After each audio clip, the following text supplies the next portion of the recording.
Verið velkomin í Hljómahöll, þar sem fullkomin aðstaða fyrir árshátíðir, veislur, ráðstefnur og viðburði af öllum stærðum og gerðum. Við þjónustum þinn viðburð frá A til Ö. Nánari upplýsingar á hljómahöll.is.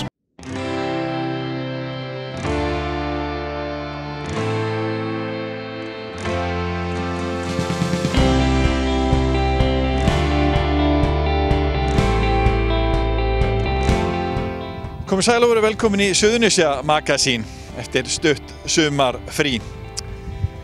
Meðal efnis í þættinum umfjöllun sennilega glæsilegasta skóla landsins sem opnar núna á næstu dögum, Stapaskóli í Innri-Njarðvík í Reykjanesbæ. Þetta framúrstefnu skóli og við ætlum að segja ykkur meira frá því. Við segjum ykkur líka frá fyrirhuguðum stórframkvæmdum við Njarðvíkurhöfn, þar sem byggja á stóra yfirbyggðaskipakví til að taka á móti stærstu fiskiskipum landsins. Nýr skipaþjónustuklassi gæti skapað 100 starfa á næstu 3 árum. Gróa, nú styttist í opnun eins merkilegasta skóla á Íslandi, getum við sagt, eða ekki? Jú, ég myndi segja það. Já. Það styttist stóðum. Það réttur vika í að krakkarnir mæta til starfa. Og framkvæmdir eru búin að vera hérna í all nokkuð tíma og við erum að tala skóla margbreytileikans. Já, og við ætlum að þjónusta öll börn frá 18 mánaða, allavega núna í haust, og við gerum ráð fyrir að taka á móti öllum börnum í okkar hverfi. Þetta gríðarleg uppbygging hérna í þessu hverfi, Helgi. Það hefur verið horft til framtíðar þegar var verið að teikna þennan skóla? Já, vissulega. Og það virkilega spennandi að sjá þennan fallega skóla rísa núna loksins. Undirbúningurinn hófst í byrjun árs 2016 og það er gaman að segja frá því að þetta er fyrsti skólinn allavega í Reykjanesbæ sem er undirbúinn með þeim hætti að við fórum eftir ferli sem er kallað frá hinu almenna til hins sérstæða, sem er þannig að fagfólkið, fjölskipaður hópur hagsmunaaðila, fagfólks, kennara, stjórnenda, foreldra, fulltrúa nemenda, unnu fyrst hugmyndavinnuna áður en farið var í hönnun á skólanum. Þannig að hönnunum byggist á áherslum og hugmyndum þess hóps. Svo var smá bakslagur í útboðinu, þannig að í rauninni frestaðist bygging skólans 1 ár, eða ekki? Jú, það er rétt. Þannig að skólinn hefði átt að hefjast síðastliðið haust eða fyrir árið síðan, en nú er gríðarleg spenna fyrir því að hann er að hefjast núna. Við erum ekkert að horfa í baksýnisspegilinn með það. Hvað, ef þú segir mér í stuttu máli, hversu mikill skóli er þetta? Er þetta stórt af flatarmáli og þetta hlýtur að kosta nokkra milljarða? Já, þessi bygging sem er fyrir aftan okkur hér, þetta er fyrsti áfangi af 3 og þetta er 7.000 fermetrar, ég held ég farið með rétt mál. Hann verður 10.000 fermetrar þegar hann verður fullbyggður, allir 3 áfangarnir. Hvað er helsta breytingin? Það er eins og fyrir Reykjanesbæ, þá hefur ekki verið með svona ung börn í skóla, það sem er skólastigi allt frá niður í 1 árs og upp í 10. bekk, eða ekki? Nei, það er rétt. Þetta er, það hefur ekki verið þannig áður hjá okkur og það kom fram í þessari vinnu, þessa hóps, undirbúningshóps, þá kom fram þessi hugmynd að vera með heildstæðan skóla frá 18 mánaða upp í 15 ára og reyna að brúa betur þessi skólaskil eða skil milli aldursstiga sem hafa verið milli leikskóla og grunnskóla. Og það varð úr að svo ákvörðun var tekin að vera hér með heildstæðan skóla fyrir börn frá 18 mánaða upp í 15 ár. Við erum búin að rölta með ykkur hérna, Gróa. Það er út að segja að þetta sé framúrstefnu skóli. Við getum ekki sagt að sé mikið hefðbundið ef við tölum gamla grunnskóla. Nei. Við byggjum alltaf teymiskennslu, bæði hjá kennurum, starfsfólki og nemendum. Öll húsgögn eru keypt inn þannig að allir eiga að geta fundið sér vinnuumhverfi við hæfi. Fjölbreytt vinnuumhverfi, þetta er ekki hefðbundin lokuð skólastofa og öll þjónusta við nemendur fer fram á þeirra stað. Þau þurfa ekki að fara neitt annað. Þannig og svo nýtum við okkur alla tækni. Já, þið ætla að nýta ykkur tæknina. Erum við að tala að stafræna byltingin sé virkilega komin inn í skólastarfið? Rafræn kennsla og rafræn námsefni? Já, ég myndi segja það. Og það í Reykjanesbæ hjá 8. til 10. bekk, þá tæki á mann. Við tökum skrefið aðeins lengra og erum með fleiri tæki á líka alla aðra aldurshópa og alveg niður í leikskólastigið. Og við fengum líka styrk á leikskólastigi fyrir stafræna notkun og tækni. Þannig að við ætlum að vera framúrstefnuleg og nýta okkur alla tækni í námi þannig að börnin nái sem bestum árangri. Þannig við erum ekki að tala um það að þegar börnin koma í skólan og kennararnir þá fari þau saman inn í eina skólastofu, hver nemandi sest við sitt borð og í sínum stól og kennarinn fyrir framan töflu. Er það ekki þannig? Nei, það er engar túrstöflur, það er engar töflur hangandi á veggjum.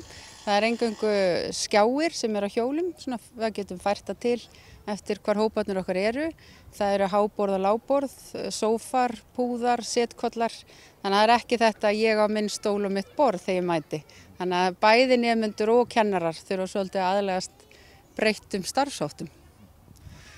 Kom það eitthvað inn í núna þegar þú varst að ráða fólk til dæmis, hvort að allir kennarar til dæmis tilbúnir í það? Ég veit að krakkarnir verða ekki spurðir það, en hvað með kennara sem þau voru að ráða? Já, þeir voru valdir sérstaklega inn og við erum rosalega spennt að fá þau til starfa. Þau vita að það er teymiskennsla og það er samþætting námsgreina og unni út frá heildstæðum verkefnum. Þannig að ekki ég bara með minn hóp í ensku, heldur erum við öll saman að kenna og hóparnir eru mismunandi þannig að þau ættu að fá þjónustu, betri þjónustu við hæfi. Og þú talar tvendir, það sé að fara að kenna í tvendum. Útskýrðu það aðeins fyrir okkur? Í hverri tvend er gert ráð fyrir 2 árgöngum og hver tvend er opin með litlum hópaherbyggjum og hring í miðjunni sem stúkar aðeins af. Þannig að umhverfið er fjölbreytt, alveg eins og húsgögnin og aðstaða þeirra. Þannig að það er svona hefðbundin tvend. Helgi, þú talar 3 áfanga. Og þið eruð að opna fyrsta áfanga núna, hvað verður í áfanga 2 og 3?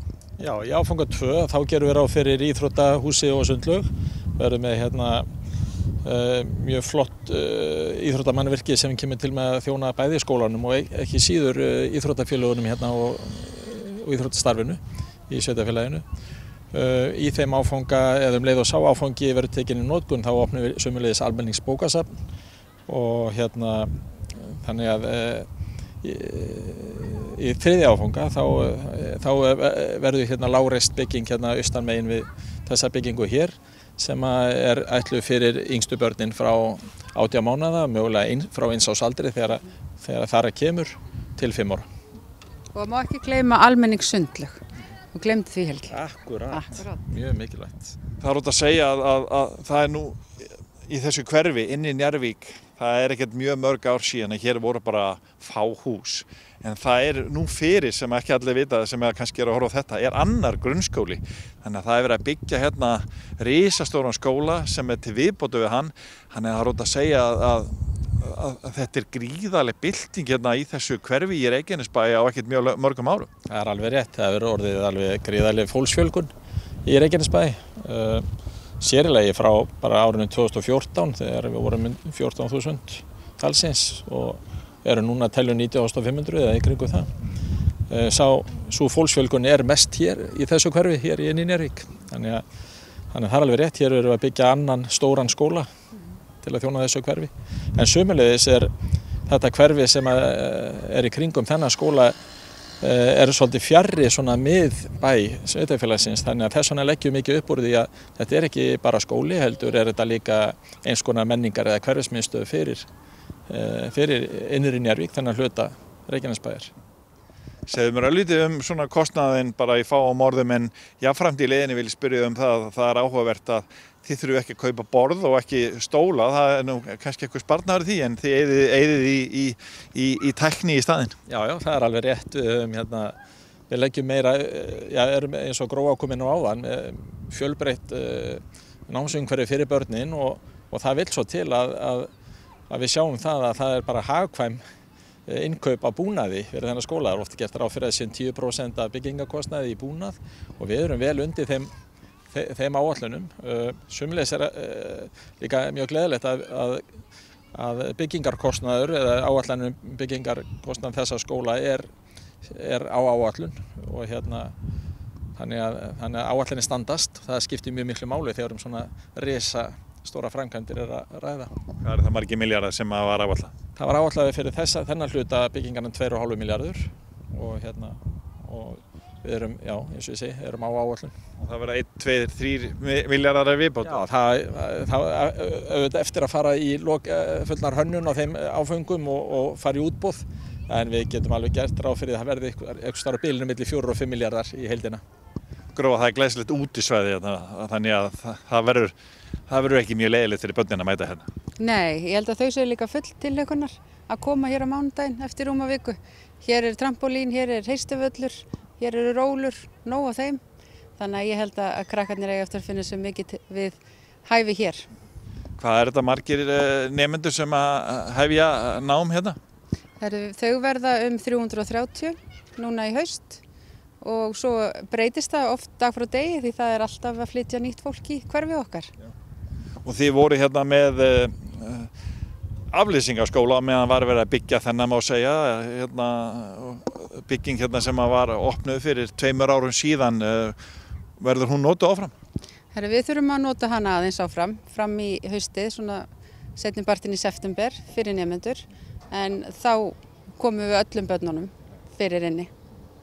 Þetta verður náttúrulega mikið tilhlökkun þegar allt verður tilbúið, en hvaða tilfinningu hefur fyrir því að vera með svona margbreytilegan skóla sem er frá bara smábörnum og upp í unglinga?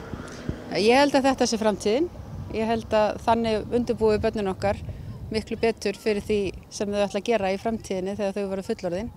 Þannig að ég full tilhlökkunar og ótrúlega spennt líka fyrir að fá allt starfsfólkið á mánudaginn til vinnu til þess að fara að skipuleggja og skapa nýtt skólastarf. Eru íbúarnir, foreldrarnir og fjölskyldurnar hérna í kring, eru þau búin að vera að hafa samband og fylgjast með? Já, þau eru mjög spennt líka, bæði fyrir því hvenær börnin eiga að mæta, hvort fótboltavöllurinn sé klár á skólalóðin. En við pössum vel upp á öryggið þeirra því það ekki alveg allt tilbúið en við ætlum samt sem áður að hefja hér skólahald 24. Og það mikil spenningur, Helgi? Já, það gríðarlegur spenningur og já, það svolítið, vorum við að tala þetta áðan að þegar við heldum hér kynningafundi fyrir íbúa í hverfinu að þá voru nú svona ýmsar efasemdarraddir og að þú nefndir hérna forsniðinu einingarnar hérna fyrir aftan okkur eða tímabundna skólahúsnæðið, þá voru einhverjir sem sáu það fyrir sér að þær yrðu í 10 ára minnst á kosti eða jafnvel lengur. En þess vegna þetta, já, virkilega gaman að sjá skólan rísa núna og þetta að verða allt saman að veruleika. Það gríðarlegur spenningur. Mjög mikill.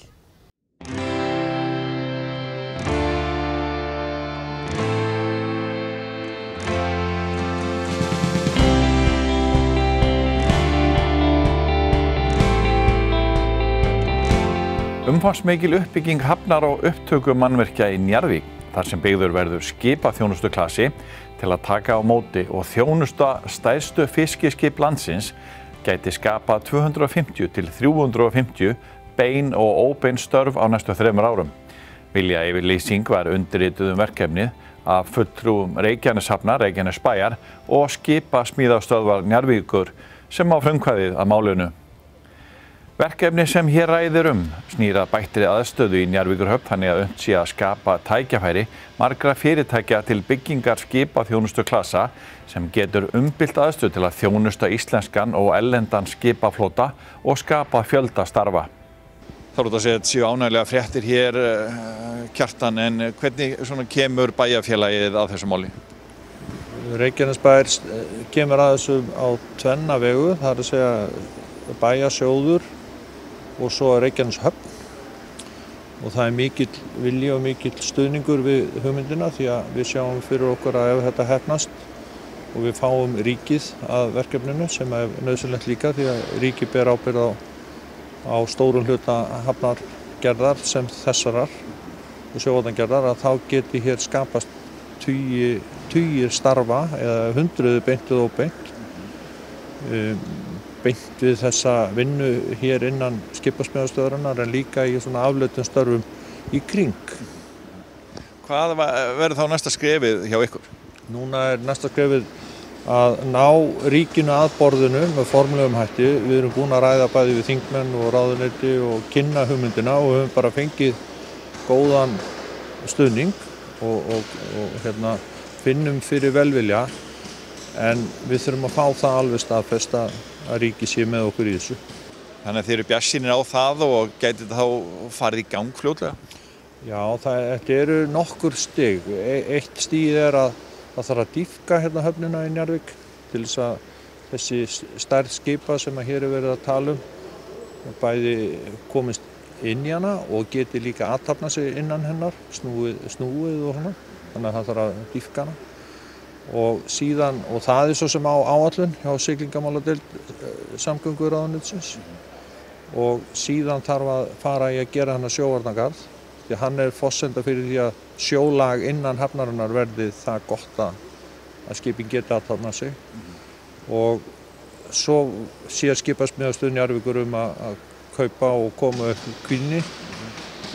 Reykjanesbær þarf svo að fara hér í landfyllingu og það verða væntanlega til nýjar lóðir hérna sem eru þá hugsaðar fyrir fyrirtæki sem myndu vilja staðsetja sig nálægt þessari starfsemi, því að við vitum jú að þessi nýjustu hátækni fiskiskip stóru eru bara fjórða kynslóðin í tölvu bransanum. Þetta eru bara tækni undur þessi skip og það kallar á alls konar möguleika í því og svo náttúrulega stálsmiður og allt þetta. Það er rót að segja að þetta séu svona jákvætt að sjá þessa hluti vera í vinslu auk þess sem að við erum að tala um aðra grein heldur en ferðaþjónustuna, það er verið að gera atvinnulífið fjölbreyttara. Já, og það er verið við erum að reyna það, að skapa fleiri tækifæri og frumkvæði kemur frá skipasmíðastöð Njarðvíkur sem er gott. Við viljum að frumkvæði komi frá atvinnulífinu sjálfu og svo það þá sveitarfélagsins og í þessu tilfelli hafnarinnar og vonandi ríkisins að standa á bakvið og styðja við góðar hugmyndir. Skipasmíðastöð Njarðvíkur er 75 ára gamalt fyrirtæki, þannig að það er rót að segja að þið séu að virkilega færa út kvíarnar núna. Já, það er rétt. Hugmyndin að koma hérna upp kví. Það er 100 metrar langri og að lágmarki 20 metrar breiðri.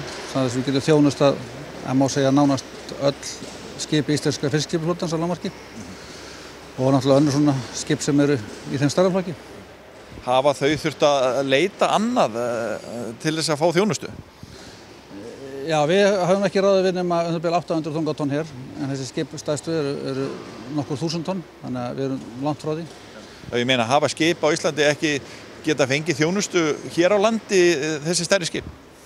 Jú, þau hafa geta fengið hana, en með þessu móti sem við erum þessu móteli sem við erum að setja upp núna er að vera með kví sem eru yfirbyggð og það gerir alla vinnu miklu auðveldari og skilverkari og auðveldari að standast tímaáætlanir og sérstaklega varðandi málningavinn og svona vinnu ofandex á þeim. Þannig að við getum staðið við þær tímasetningar sem við gefum þegar skipin koma, miklu frekar en verið hefur. Er þetta þróunin að skipin að stækka þannig að þið eru að sjá bara í rauninni ný tækifæri í einhverju sem þið hefði ekki getað sinnt á öllum þessum árum?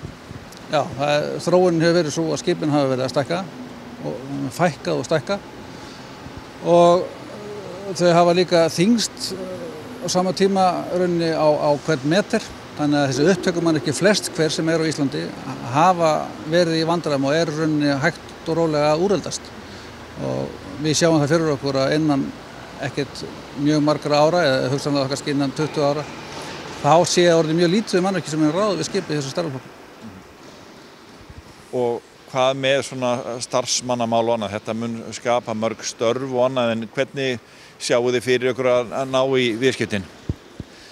Það er náttúrulega verkin selja, það er að vera náttúrulega sinna þjónustunni og standast tímasetningar, því að skipin flest hver eru mjög dýr og mjög flókin og hugmyndafræðin er að koma hérna Kvinni og þjónustuklassa hér í kring fyrir fyrirtæki sem hingað vilja koma og stunda viðgerðir og þjónustu hérna. Og þannig að við hugsum þetta sem þannig að við drögum verkefnin að okkur með Kvinni. Við ætlum ekki að sjá öll verk sjálfur. Við ætlum að þjónusta þetta að stærstum hluta þessi hefðbundnu slippstörf. En ef eitthvað upp á kemur í svona slipptökum sem oftast að þá erum við með fyrirtæki hér sem að leysa það með okkur til þess að standast tímaáætlanir. Þegar þessi stóru fullkomnu skip fara að koma hingað, þurfum við þá að fá tæknimennta fólk sem þið kannski hafið ekki verið með undanfarið? Já, það þróast væntanlega þannig og við höfum nú aðeins verið að fara þá átt pínlítið, en þessi fyrirtæki flest hver sem eru í þessu þjónustu eru mjög sérhæfð og þau eru með umboð fyrir búnaðinn sem eru borð í skipunum og menn leita þangað og það rauninni verður okkur til góða og sýnir hversu vel við erum sett í landsvæðilega. Flest eða öll þessi þjónustufyrirtæki eru með aðstöðu á höfuðborgarsvæðinu og hafa verið að færast hingað í áttina og eru mörg að koma inn í Hafnarfjörð, þannig að þetta er orðið mjög stutt, þannig að þetta hentar mjög vel. Og hvað sjáu þið fyrir ykkur að þetta geti skapa mörg störf svona heilt yfir? Við höfum sagt að við ætlum að sjá sjálfur milli 30-40 störf að lágmarki. Ný störf, já, sem við hugsum þess að hreina viðbót þessum fyrir Við erum með 40 starfsmenn þetta í dag fasta. Þeir hægir rokkandi frá svona 32-3 og upp undir milli 50 og 60 þeirra mestir eftir ástíðum. En við sjáum fyrir okkur að við verðum með þarna fasta starfsmenn 30-40 og 30-40 sem verða frá öðrum og svo náttúrulega afleitt en þeir sem hafa beina vinnu að kvinni verða milli 70-80. Hvaða svona tímaáætlanir hafið þið séð fyrir ykkur í þessu? Já, það segir nú í okkar vinnuplöggum að við ætlum okkur að vera fljótir. Svo eru nú aðstæður núna þannig að okkur hefur gengið erfiðlega að fá svör við ýmsum spurningum. Þannig að við erum á svona réttri leið núna. Við erum bara að leggjast í það að fara að vinna í fjármögnunarmálum á sama tíma og sveitarfélagið og höfnin er að vinna í sínum málum varðandi dýpkun hafnarinnar og helst að flýta þeim framkvæmdum sem eiga að vera við höfnina og er á samgönguáætlun og bæta við til þess að þetta geti orðið að veruleika. En tímaáætlunin, framkvæmdatíminn vorum við að tala verið 3 ár eftir að fjármögnun lýkur og við vonumstum til að klára það ekkert á mjög löngu tíma. Við vitum að það getur verið einhverjir nokkrir mánuðir og við höfum svona haldið fyrirtækjum hérna á svæðinu upplýstum þeirra sem eigundum þessara stóru skipa sem kemur til með að nota þetta. Þeir eru mjög jákvæðir og mjög hrifnir af hugmyndinni og lengra eru svo sem ekkert komnir í því. Erum við að tala að stærstu skip landsins getur komið hingað inn? Fiskiskip, já. Og við munum ráða við alla ferjurnar sem eru hérna eins og Herjólfur, Baldur og það allt saman og varskipin sem við ráðum ekki við í dag. En fraktararnir munu áfram fara annað. Þeir eru svo langir. En það er út að segja að þetta sé merkilegt saga að fyrirtæki sé búið að lifa í þessum bransa í 75 ár og hvað við segja, svo ég orðið hana bara, ef ekki fara á hausinn. Já. Það hafa náttúrulega verið þrengingar hér eins og annars staðar en alltaf lifað af og það sýnir rauninni bara þá þrautsíði sem verið hefur hér og menn hafa verið oft svona brettu barmar þegar illa hefur árað og það hefur greinilega tekist. Sem sýnir það bara að þá framsýnin sem var hér þegar þetta hús sem við erum hérna inni núna var byggt fyrir rúmum 20 árum. Ég held að svo starfsemi sem er hér í dag, hún var ekki hér ef þetta hús hefði ekki komið. Og það sýnir rauninni tækifæri sem er í að vera með auðvitað kví. Þannig að þið eru bjartsýnir? Mjög. Leið og við þökkum fyrir áhorfið þá minnum við á að við erum að gefa út vikulegt fréttablað Suðurnesjamanna Víkur fréttir sem fögnuðu 40 ára útgáfu afmæli í síðustu viku. Þar er rifjað upp ýmislegt í 40 ára sögu Suðurnesja sem Víkur fréttir hafa verið að skrifa. Blaðið er á netinu og þau finnið það á víkurfréttavefnum www.vff.is. 70 blaðsíður og efnið er fjölbreytt og það er auðvelt að fletta því í spjaldtölvu, tölvu eða síma. Við erum að skrifa golffréttir alla daga á kylfingur.is. Þennan þátt og eldri þætti Suðurnesja Magasíns getið þið séð á víkurfréttavefnum eða á YouTube rás víkurfrétta. Þið getið sett víkurfréttir inn í leit og við poppum upp á skjáinn með 100 þátta síðustu árin. Búið er að blása á allar bæjarhátíðir á Suðurnesjum á þessu sumri. Sjóarinn síkáti Grindavík var ekki haldinn og sömu sögu er að segja af bæjarhátíðum í Suðurnesjabæ og ljósanótt í Reykjanesbæ. Vogamenn héldu ekki sína bæjarhátíðum liðna helgi en buðu þó bæjarbúum upp á glæsilega flugeldasýningu frá björgunarsveitinni Skyggni. Við ljúkum þættinum á litskrúðugum sprengingum í Vogatjörnum síðustu helgi. Sjáum svo aftur í næstu viku í nýjum þætti af Suðurnesja Magasíni frá Víkurfréttum. Verið sæl.